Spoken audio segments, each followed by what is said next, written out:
den, doktorka, tak uvádí damovaný seriál Postižené sestry. Hlavní role Janka a Lilian, vyšší. Tak pohni, ne? Teď už jdu. Tak dělej jako a dej mě taky jídlo. No. Dělej jako, já chci taky. Teď jo. Hele, jako tu svině, já chci taky, jo. Tak jako já tě nesnáším. Si vezmu sama radši.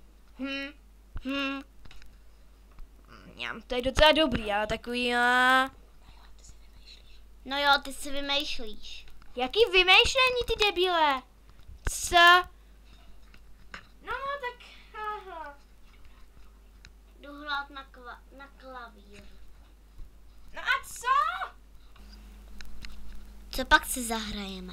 No, jak to mám vědět? Fuj, hlavně už nehraj, to je hrozný, nech toho, ne! La la la. La la la. Nech toho, nalej mě uši, au! Moje uši, prosím tě, au, nech toho, ne, prosím. Nenechám. Ty svině. Cože? Nesnáším tě, fuj, musím vyběhnout, nebo mě je blbě, fuj, ježiš, co já tady mám dělat,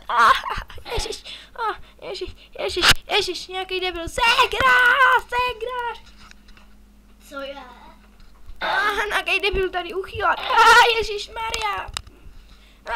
Dobrý. Vypadněte z našeho pozemku, co si to obec dovolujete sem míst, vypadněte. Už jdu. Počkej. Teď čekám tady celou dobu. Obejmi mě. Ne! Fuj! Hele, vidíš tamhle toho? Nebudu. Hele, dělej jau! Jau. Ty svině. Co si o sobě myslíš? Kráva.